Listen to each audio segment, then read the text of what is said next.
देश देख रहा है लोकतंत्र के चीर हरण की जीती जागती तस्वीर, वह भी सिर्फ ब्लॉक प्रमुख के चुनाव के दौरान। खुलेआम दिन दहाड़े एक महिला प्रस्तावक अनीता यादव की साड़ी जिस तरह खींची जा रही है, वो देश में लोकतंत्र का हाल बयां करती है। ये तस्वीरें लखीमपुर के बसगंवा ब्लॉक की है, जहां समाजवादी पार्टी की महिला प्रत्याशी ऋतु सिंह और उनकी प्रस्ताविका के साथ अभद्रता की गई। सोशल मीडिया में तस्वीरें वायरल हो रही है, लेकिन मेन स्ट्रीम मीडिया में रस्मी तौर पर ही दिखाई गई। ये सब यूपी नहीं, पूरे देश की राजनीति का एक नया न्यू नॉर्मल है। जिला पंचायत में जो कुछ किया वो सबके सामने है, उससे भी एक कदम आगे निकल गए ब्लॉक प्रमुख के चुनाव में।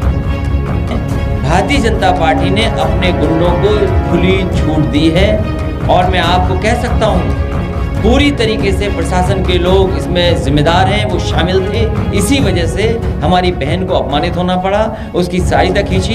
याद रखना, जिन अधिकारियों ने इस तरह का काम किया, उन अधिकारियों का भी हिसाब किताब किया जाएगा समय आने पर। देश देख रहा है लोकतंत्र की हत्या की कोशिश की एक दूसरी तस्वीर, जो दहशत पैदा करने वाली है। राज्य निर्वाचन आयोग ने सभी जिलों में कड़ी सुरक्षा का दावा किया था, लेकिन प्रत्याशियों और समर्थकों की गुंडई के आगे पुलिस की एक भी न चली। सीतापुर में निर्दलीय प्रत्याशी का नामांकन रोकने को लेकर हुई गोलीबारी में 3 लोग घायल भी हो गए। एडीजी जोन एसएन साबत को मौके पर पहुंचकर हालात संभालने पड़े। देश देख रहा है ऐसी तस्वीरें जो यूपी के कम से कम 19 जिलों में दिखाई दी। ब्लॉक प्रमुख चुनाव के नामांकन के दौरान कुल 825 सीटों पर नामांकन हुआ।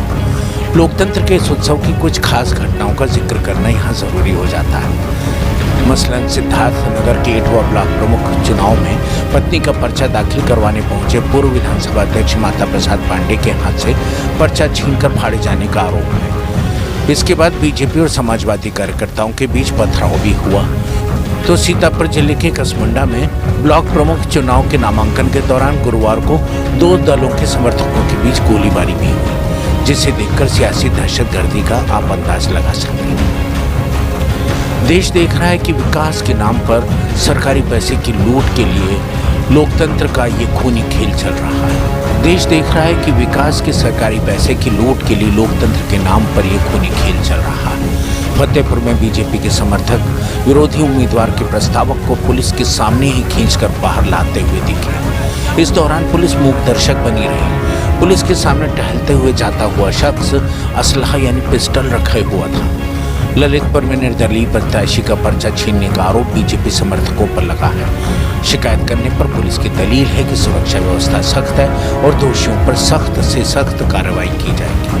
देश देख रहा है कि किस तरह अंबेडकर नगर जिले के टांडा ब्लॉक पर पूर्व मंत्री लालजी वर्मा अपने ब्लॉक प्रमुख प्रत्याशी सुरजीत वर्मा का नामांकन दाखिल कराने जैसे ही गेट पर पहुंचे, वैसे ही मुंह पर मास्क लगाए बीजेपी प्रत्याशी ने उनके हाथ से नामांकन पर्चा छीनकर फाड़ दिया। बात बढ़ न जाए, इसके लिए पुलिस ने बीजेपी प्रत्याशी तेजस्वी जायसवाल को अपनी कस्टडी में लेकर नामांकन कैंपस के अंदर कर दिया। देश देख रहा है ये तस्वीर पीलीभीत में थाना बरखेड़ा इलाके के गाँव आमडार से जुड़ी हुई।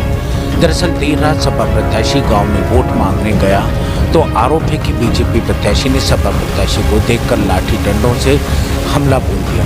हमले में समाजवादी पार्टी के प्रत्याशी को बीजेपी के प्रत्याशी और समर्थकों ने लहूलुहान कर दिया। देश देख रहा है शुचिता और आदर्शों की बात करने वाली बीजेपी सरकार के राजकाज में ये सब हो रहा है। विरोधी दलों को हराने के लिए पुलिस प्रशासन और गुंडों की मदद लेने के आरोप लग रहे हैं। अगर अभी तक आपने हमारे चैनल को सब्सक्राइब नहीं किया है तो फटाफट कर दीजिए, ताकि हमारी नई अपडेट्स आप तक समय पर पहुंचती रहे।